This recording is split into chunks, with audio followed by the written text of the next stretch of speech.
राधे राधे। राधा रानी की कृपा आप सब पर सदा बनी रहे। जय माता दी। आज हम दुर्गा सप्तशती के 2 अध्याय सुनेंगे। दूसरा अध्याय और तीसरा अध्याय। आप ये अध्याय सुनने से पहले दुर्गा कवच, अर्गला स्रोत और कीलक स्रोत जरूर सुने। उसका लिंक आपको डिस्क्रिप्शन बॉक्स में मिल जाएगा। तो चलिए हम अपना दूसरा अध्याय शुरू करते हैं। देवताओं के तेज से देवी का प्रादुर्भाव और महिषासुर की सेना का वध। ध्यान। मैं कमल के आसन पर बैठी हुई प्रसन्न मुख वाली महिषासुर मर्दिनी भगवती महालक्ष्मी का भजन करती हूँ, जो अपने हाथों में अक्षमाला, फरसा, गदा, बाण, वज्र, पद, धनुष, कुंडिका, दंड, शक्ति, खड्ग, ढाल, शंख, घंटा, मधु पात्र, शूल, पास और चक्र धारण करती हैं। इस प्रकार देवी का ध्यान करके द्वितीय अध्याय का पाठ प्रारंभ करें। ऋषि बोले, पूर्व काल में देवताओं और असुरों में पूरे 100 वर्ष तक घोर युद्ध हुआ था। उसमें असुरों का स्वामी महिषासुर था और देवताओं के नायक इंद्र थे। उस युद्ध में देवताओं की सेना महाबली दैत्यों से हार गई। संपूर्ण देवताओं को जीतकर महिषासुर इंद्र बन बैठा।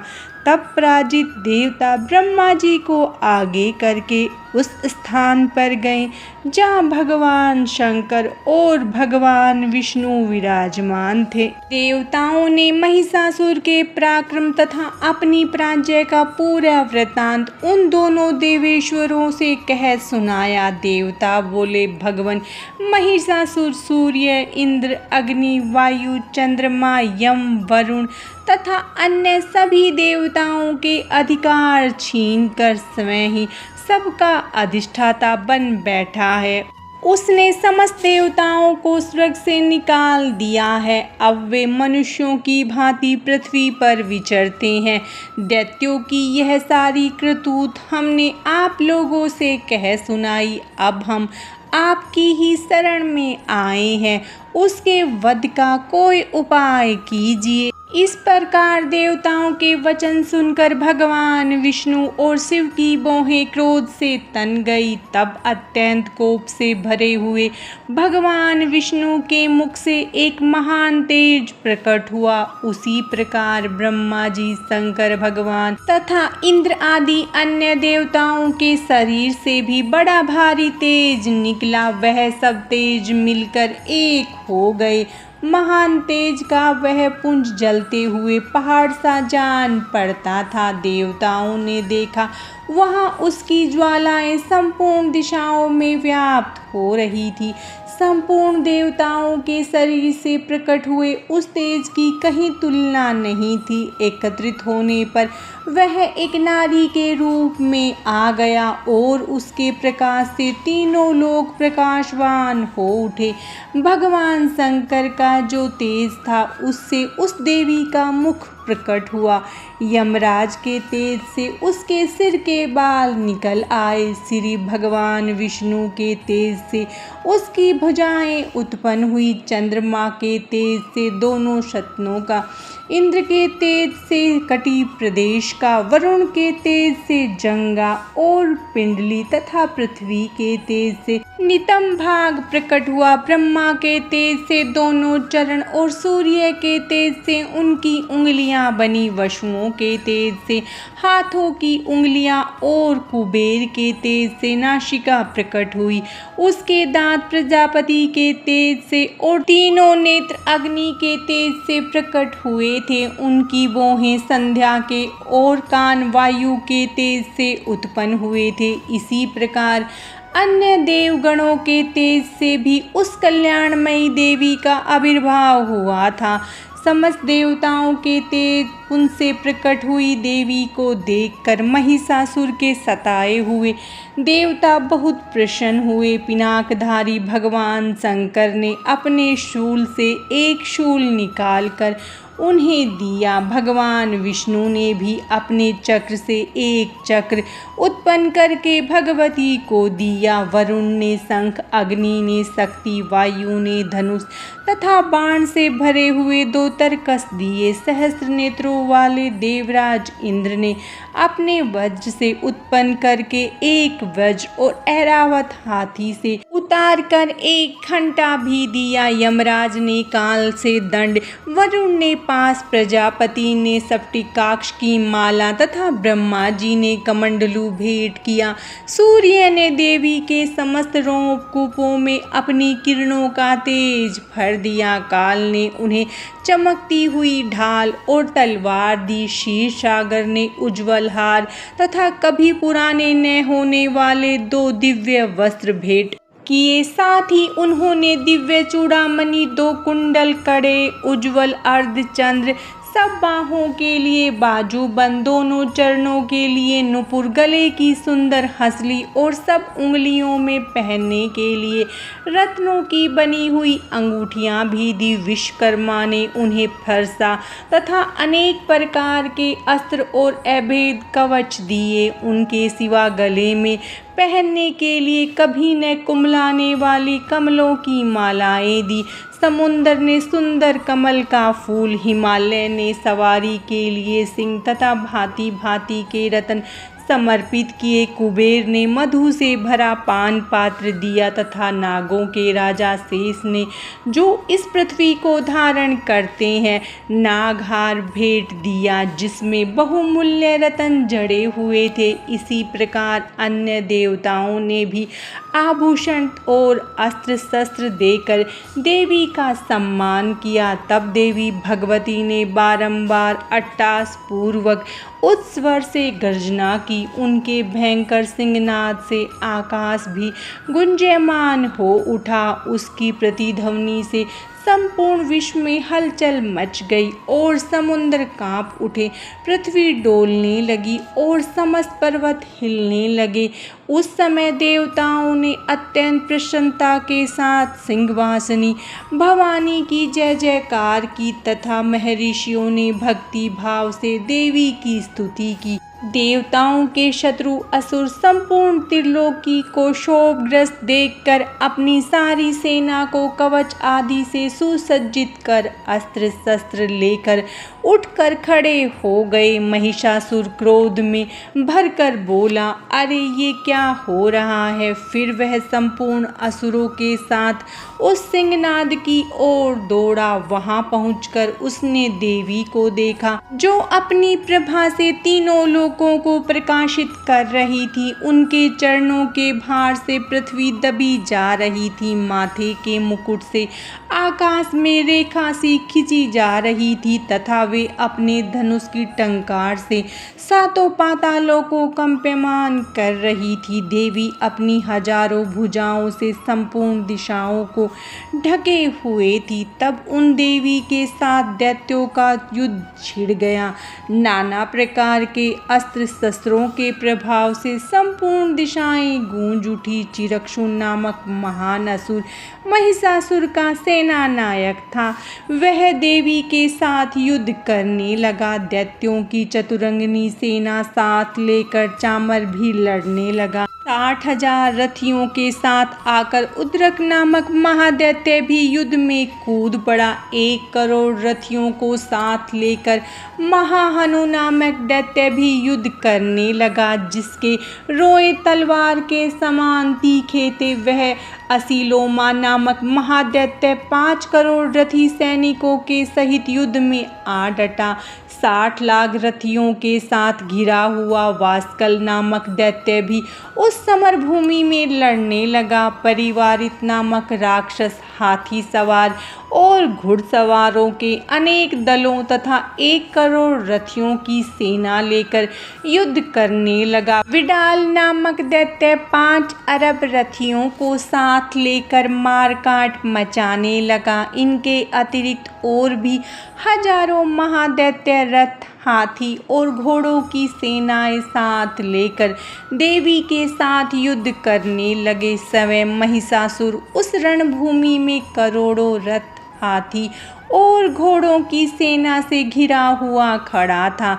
वे दैत्य तोमर, भिंदीपाल, शक्ति, मूसल, खड्ग, परशु और पट्टिस आदि अस्त्र शस्त्रों से सुसज्जित हो देवी के साथ युद्ध करने लगे। कुछ दैत्यों ने उन पर शक्ति का प्रहार किया, कुछ लोगों ने पास फेंके, कुछ दूसरे दैत्यों ने खड्ग प्रहार करके देवी को मार डालने का प्रयत्न किया। देवी ने भी क्रोध में भरकर खेल ही खेल में अपने अस्त्र शस्त्रों की वर्षा करके दैत्यों के वे समस्त अस्त्र शस्त्र काट डाले। उनके मुख पर परिश्रम या थकावट का रंच मात्र चिन्ह भी नहीं था। देवताओं और ऋषि उनकी स्तुति कर रहे थे और भगवती परमेश्वरी दैत्यों के शरीर पर अस्त्र शस्त्रों की वर्षा कर रही थी। देवी का वाहन सिंह भी क्रोध में भरकर गर्दन के बालों को फटकारता हुआ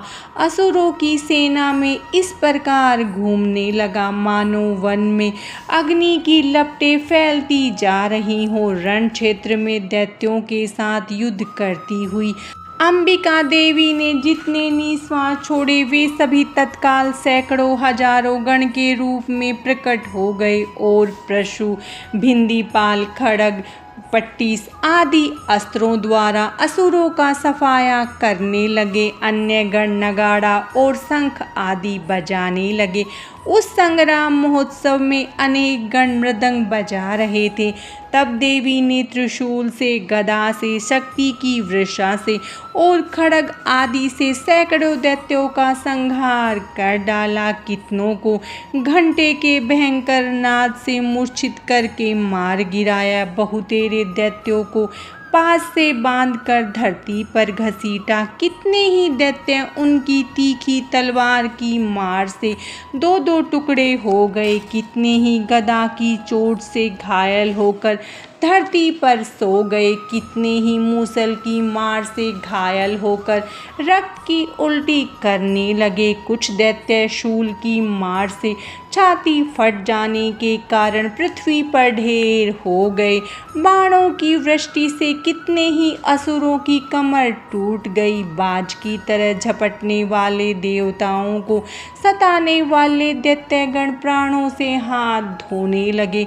किन्हीं की बाहें छिन्न भिन्न हो गई, कितनों की गर्दनें कट गई, कितनों के सिर कटकर गिरने लगे। कुछ लोगों के शरीर बीच से कट गए। कितने ही असुर जांघें कट जाने से पृथ्वी पर गिर पड़े। कितनों को ही देवी ने एक बाह, एक पैर और एक नेत्र वाले करके दो टुकड़ों में चीर डाला। कितने ही दैत्य गर्दन कट जाने पर भी गिरकर फिर उठ जाते और सिर कटे राक्षसों के धड़ ही हथियार हाथ में लेकर देवी के साथ युद्ध करने लगते थे। अनेक असुर बाजों की लय पर नाचने लगे। कितने ही बिना सिर के धड़ हाथों में खड्ग, शक्ति और रिसीट लिए दौड़ते थे। दूसरे दूसरे महादैत्य देवी से ठहरो ठहरो कहते हुए ललकारने लगे। जहाँ वह महायुद्ध हुआ था वहाँ की धरती देवी के गिराए हुए रथ, हाथी, घोड़े और असुरों की लाशों से ऐसी फट गई थी कि वहाँ चलना फिरना असंभव हो गया था। दैत्यों की सेना के हाथी, घोड़े और असुरों के शरीर से इतनी अधिक मात्रा में रक्तपात हुआ था कि वहाँ खून की नदियाँ बहने लगी। जगदम्बा ने असुरों की विशाल सेना को क्षण भर में नष्ट कर दिया। ठीक उसी तरह जैसे घास और लकड़ी के भारी ढेर को आग कुछ ही क्षण में जलाकर राख कर देती है, देवी का सिंह भी गर्दन के बालों को फटकार फटकार कर जोर जोर से गरजता हुआ दैत्यों के शरीरों से मानो उनके प्राण चुन रहा हो, इसी प्रकार घूमने लगा। वहाँ देवी के गणों ने भी उन महाअसुरों के साथ ऐसा युद्ध किया जिससे देवतागण प्रसन्न होकर आकाश से फूलों की वर्षा करने लगे। महिषासुर की सेना का वध नामक दूसरा अध्याय पूरा हुआ।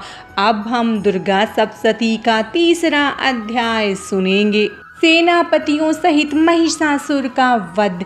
जगदम्बा के श्री अंगों की कांति उदय काल के सहस्त्र सूर्यों के समान है। वे लाल रंग की रेशमी साड़ी पहने हुए, उनके गले में मुंडमाला शोभा पा रही है। दोनों सतनों पर रक्तचंदन का लेप लगा है। वे अपने कर कमलों में जपमालिका, विद्या और भय तथा वर नामक मुद्राएं धारण किए हुए हैं। 3 नेत्रों से सुशोभित मुखारविंद की बड़ी शोभा हो रही है। ऐसी देवी को मैं भक्ति पूर्वक प्रणाम करता हूँ। इस प्रकार देवी के स्वरूप का ध्यान करके 3रे अध्याय का पाठ प्रारंभ करें। ऋषि बोले, दैत्यों की सेना को इस प्रकार तहस नहस होते देख दैत्य सेनापति चिरूक्ष क्रोध में भरकर स्वयं ही अंबिका देवी से युद्ध करने के लिए आगे बढ़ा। उसने रणभूमि में देवी के ऊपर इस प्रकार बाणों की वर्षा की जैसे बादल मेरु पर्वत के शिखर पर पानी की धार बरसा रहा हो। तब देवी ने अपने बाणों से उसके बाण समूह को काटकर उसके घोड़ों और सारथी को भी मार डाला। साथ ही उसके धनुष और अत्यंत ऊंची ध्वजा को भी काट गिराया। धनुष कट जाने पर उसके अंगों को अपने बाणों से बीन डाला। धनुष, रथ, घोड़े और सारथी के नष्ट हो जाने पर वह असुर ढाल और तलवार लेकर पैदल ही देवी की ओर दौड़ा। उसने पैनी धार वाली तलवार से सिंह के मस्तक पर चोट करके देवी की बाईं भुजा में बड़े वेग से प्रहार किया। हे राजन, देवी की बाह पर पहुँचते ही वह तलवार टूट गई। फिर तो क्रोध से लाल लाल आंखें करके उस राक्षस ने शूल हाथ में लिया और उसे भद्रकाली के ऊपर चलाया। वह शूल आकाश से गिरते हुए सूर्य मंडल की भांति चमक उठा। उस शूल को अपनी ओर आते देख देवी ने भी अपना शूल चलाया। उससे राक्षस के शूल के सैकड़ों टुकड़े हो गए। साथ ही महादैत्य चिरूक्ष की भी धज्जियां उड़ गई, उसके प्राण निकल गए। महिषासुर के पराक्रमी सेनापति चिरूक्ष के मर जाने पर देवताओं को सताने वाला चामर नामक दैत्य हाथी पर चढ़कर आया। उसने भी देवी के ऊपर शक्ति का प्रहार किया, किंतु जगदम्बा ने उसे अपने हुंकार से ही आहत एवं निष्प्रभ करके तत्काल भूमि पर गिरा दिया। शक्ति टूटकर गिरी हुई देखकर चामर को बड़ा क्रोध हुआ। तब उसने शूल चलाया, किंतु देवी ने उसे भी अपने बाणों द्वारा काट डाला। इतने में ही देवी का सिंह उछलकर हाथी के मस्तक पर चढ़ बैठा और दैत्य के साथ खूब जोर लगाकर बाहुयुद्ध करने लगा। वे दोनों लड़ते लड़ते हाथी से पृथ्वी पर आ गए और एक दूसरे पर बड़े भयंकर प्रहार करते हुए लड़ने लगे। तब सिंह बड़े वेग से ऊपर को उछला और ऊपर से गिरते समय उसने पंजों की मार से चामर का सिर धड़ से अलग कर दिया। इस प्रकार उद्गर्भी शिला और वृक्ष आदि की मार खाकर रणभूमि में देवी के हाथ से मारा गया तथा कराल की भांति दांतों, मुख को और थप्पड़ों की चोट से धराशायी हो गया। क्रोध में भरी हुई देवी ने गदा की चोट से उद्धत का कचुम्बर निकाल डाला। भिंदी पाल से वाशकल को तथा बाणों से तांबर और अंधक को मौत के घाट उतार दिया। तीनों नेत्रों वाली परमेश्वरी ने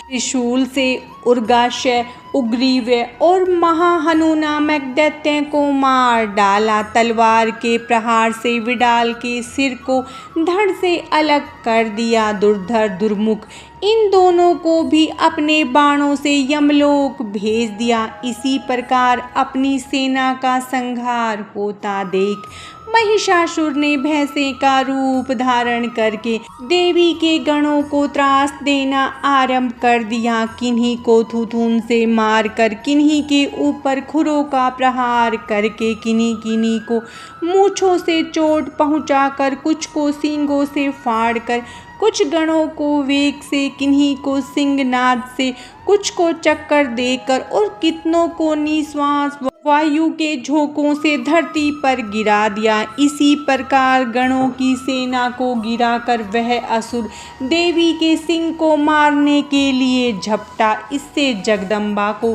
बड़ा क्रोध आया। उधर महापराक्रमी महिषासुर भी क्रोध में भरकर धरती को खुरों से खोदने लगा तथा अपने सींगों से ऊंचे ऊंचे पर्वतों को उठाकर फेंकने लगा और गरजने लगा।